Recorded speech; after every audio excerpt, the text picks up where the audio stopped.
आज सऊदी अरब की गिनती दुनिया के सबसे धनी देशों में की जाती है। ये देश कच्चे तेल का सबसे बड़ा उत्पादक और निर्यातक देश है।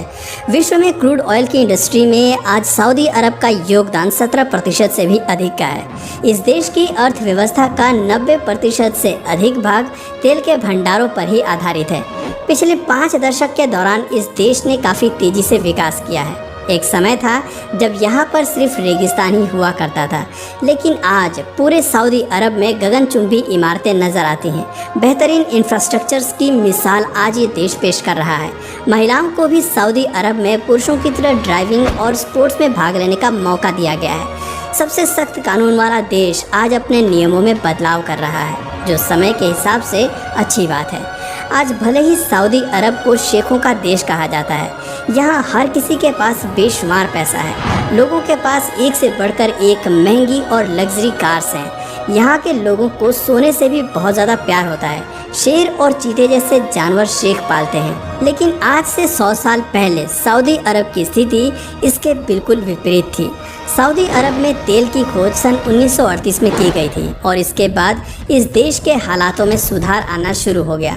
उससे पहले देश के हालात कैसे थे, इसके बारे में आज हम इस वीडियो में आपको बताएंगे। बस आप वीडियो के आखिर तक हमारे साथ बने रहें, क्योंकि इस वीडियो में हम आपको सऊदी अरब की वो तस्वीरें दिखाएंगे जो आपने पहले कभी नहीं देखी होंगी।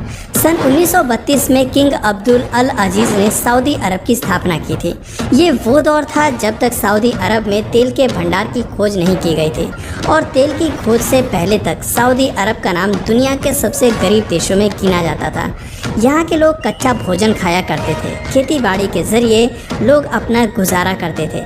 सबसे ज़्यादा खजूर की खेती यहाँ पर की जाती थी। इसके अलावा लोग ऊँटों और भेड़ों का इस्तेमाल करते थे। आज जहाँ पर आलीशान घर बने हुए नज़र आते हैं, वहाँ पर मिट्टी के टूटे फूटे मकान और झोपड़ियाँ नज़र आया करती थीं। लोग हस्तशिल्प के काम से भी जुड़े हुए थे। इसके अलावा सऊदी अरब सहित अधिकतर खाड़ी देशों में मोती का काम बड़े पैमाने पर होता था। लोग समुद्र में मोती ढूंढने का काम किया करते थे। बहुत से लोग ईस्टर्न या वेस्टर्न देशों में रोजगार की तलाश में जाया करते थे, जहां वे साफ सफाई करना, गाड़ी धोने जैसे काम करते थे या फिर मजदूरी के जरिए अपना जीवन यापन करते थे। सऊदी अरब की मुख्य आय का जरिया उस समय मक्का मदीना हुआ करता था। इस्लाम धर्म के लोगों के बीच हमेशा से ही हज को लेकर एक विशेष मान्यता रही है। हज जाने वाले लोगों से सऊदी अरब के लोग कमाई किया करते थे और कई सालों तक ऐसा ही इस देश में चलता रहा। पानी के थोड़े बहुत कुएं लोगों के घरों में हुआ करते थे। रेगिस्तान होने के कारण वे सभी कुएं धीरे धीरे सूखने लगे थे। अभी इस देश में अधिकतर जगह बिजली तक नहीं पहुंच पाई थी। सन 1950 तक भी सऊदी अरब के हालात बहुत ज़्यादा नहीं सुधरे थे, क्योंकि इस साल अमेरिका के एक बड़े डॉक्टर अब्दुल अल अजीज़ के इलाज के लिए सऊदी अरब पहुँचे थे। डॉक्टर क्रेन एक डॉक्टर तो थे ही, साथ ही उन्हें फोटोग्राफी का भी बहुत शौक हुआ करता था। वो हमेशा अपने साथ एक कैमरा रखते थे। उनके बारे में ये भी कहा जाता है कि सोते समय भी उनके गले में कैमरा रहता था। अब्दुल अल अजीज़ के इलाज के लिए जब वे सऊदी अरब गए तो उन्होंने इस देश की कई तस्वीरें अपने कैमरे में कैद कर ली थीं। उनमें से कुछ फ़ोटोज़ आज भी उपलब्ध हैं। इन फ़ोटोज़ को देखकर अंदाज़ा लगाया जा सकता है कि सऊदी अरब के हालात उस समय कैसे हुआ करते थे। लोग तस्वीरों में ऊँटों पर सामान लादते हुए नज़र आ रहे हैं। कहा जाता है कि ये सऊदी अरब की पहली रंगीन तस्वीरें भी थीं। हालांकि इनकी क्वालिटीज़ बहुत ही ज़्यादा अच्छी नहीं है, लेकिन फिर भी इन्हें देखकर काफ़ी कुछ अंदाज़ा लगाया जा सकता है। लोग उस समय फुटपाथ पर और सड़क पर दुकानें लगाया करते थे और सामान बेचा करते थे। हालांकि बहुत ज़्यादा व्यापार उस समय सऊदी अरब में नहीं हुआ करता था। एक जगह से दूसरी जगह पानी पहुंचाने के लिए टैंकर्स का इस्तेमाल किया जाता था। लोगों ने मिट्टी की बजाय पत्थर के घर बनाने शुरू कर दिए थे। सड़कों के हालात बहुत ख़राब थे। लोगों को अपनी रोज़मर्रा की ज़रूरतें पूरी करने के लिए भी काफ़ी संघर्ष करना पड़ता था। अधिकतर लोग उस समय अनपढ़ थे। वो कबीलों में रहा करते थे। अपने खाली समय में मनोरंजन के लिए बाजों के साथ खेला करते थे या फिर शिकार पर निकल जाया करते थे। बहुत अधिक संसाधन भी लोगों के पास नहीं थे, जैसे तैसे बस लोग गुजारा करते थे। लेकिन सन 1976 के बाद सऊदी अरब के हालात बदलने शुरू हुए, जब वैश्विक स्तर पर कच्चे तेल की मांग में तेजी आई। सऊदी अरब ने अपना उत्पादन बढ़ाया और देश में आर्थिक व सामाजिक सुधारों की ओर ध्यान दिया। लेकिन इस दौरान सऊदी अरब ने कई गलतियां भी की। पैसा आते ही सऊदी अरब की सरकार ने लोगों को खाने पर सब्सिडी देनी शुरू कर दी थी। अधिकतर लोग देश में तेल निकालने के काम से जुड़ने लगे थे और इसके आगे की स्थिति आज आपके सामने है। आज सऊदी अरब जिस मुकाम पर खड़ा है, वहां तक का सफ़र भी आसान नहीं रहा है। तुर्की के साथ अक्सर सऊदी अरब की दुश्मनी देखी जाती है और ये दुश्मनी आज की नहीं है, बल्कि सैकड़ों सालों से चली आ रही है। 7वीं शताब्दी के दौरान मिडिल ईस्ट के देशों में इस्लाम धर्म का प्रचार प्रसार काफ़ी ज़ोरों शोरों से किया जा रहा था और लोग बड़ी संख्या में इस्लाम धर्म कबूल कर रहे थे और धीरे धीरे अरब के लोगों की एक अलग पहचान बनने लगी थी। हालांकि ये पहचान अमीर गरीब की नहीं थी, बल्कि सऊदी अरब अपने किंगडम का विस्तार कर रहा था। आधिकारिक तौर पर 1744 में सऊदी अरब ने अपने पहले किंगडम की शुरुआत की थी। आदिवासी शासक मोहम्मद बिन सऊद ने एक धार्मिक नेता मोहम्मद बिन अल वहाब के साथ मिलकर एक संगठन शुरू किया।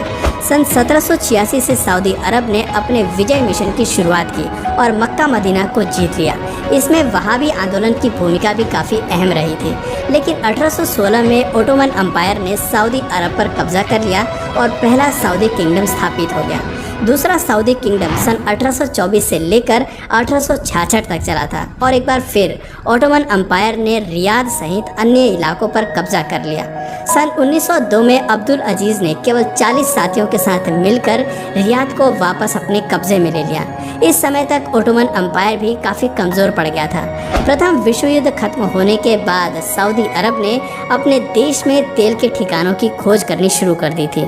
सन 1922 में New Zealand mining engineer major Frank Holmes को ईस्टर्न पोर्ट में तेल की खोज करने की जिम्मेदारी दी गई। हालांकि उन्हें इसमें कामयाबी नहीं मिली।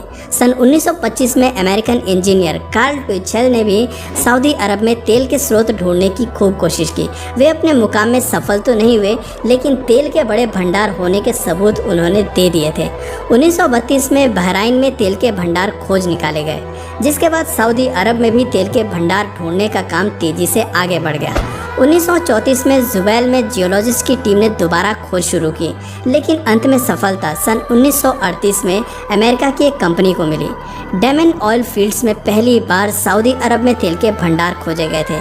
आज ये जगह दहरान के नाम से पहचानी जाती है। सन 1939 में तेल के ट्रांसपोर्ट के लिए पाइपलाइन बिछाने का काम शुरू हुआ और 1944 में अरमाको कंपनी को तेल निकालने की सारी जिम्मेदारी सौंप दी गई। आज के समय में सऊदी अरब के पास कितना तेल भंडार मौजूद है, इसका सटीक आंकड़ा किसी के पास नहीं है, क्योंकि सऊदी अरब इस तरह की सभी फाइलों को काफ़ी गोपनीय रखता है। हालांकि सऊदी अरब के आधिकारिक आंकड़े के अनुसार उनके पास 250 बिलियन बैरल तेल अब भी मौजूद है, लेकिन इन आंकड़ों को पूरी तरह से सही नहीं माना जा सकता, क्योंकि 1987 में सऊदी अरब ने कहा था कि उनके पास 170 बिलियन बैरल तेल के भंडार मौजूद हैं और 1989 में सरकार ने ये आंकड़ा बढ़ाकर 260 बिलियन बैरल कर दिया था। रिपोर्ट्स की मानी तो 2016 तक सऊदी अरब अपने देश से 94 बिलियन बैरल तेल निकाल चुका है और आज हर रोज़ सऊदी अरब 10 मिलियन बैरल तेल से अधिक तेल निकाल रहा है। इस लिहाज से उनके पास तेल का कुल कितना भंडार मौजूद है, ये स्पष्टता के साथ नहीं कहा जा सकता। सऊदी अरब अभी तक तो आलीशान और लग्जरी लाइफ के लिए जाना जाता है, लेकिन जल्द ही सऊदी अरब की खुशियों में खलल भी पड़ सकता है, क्योंकि दुनिया के कई देश पेट्रोल और डीजल जैसे ईंधनों पर अपनी निर्भरता कम कर रहे हैं और अगर सऊदी अरब से देश तेल खरीदना बंद कर देंगे तो इस देश की अर्थव्यवस्था बर्बाद हो जाएगी।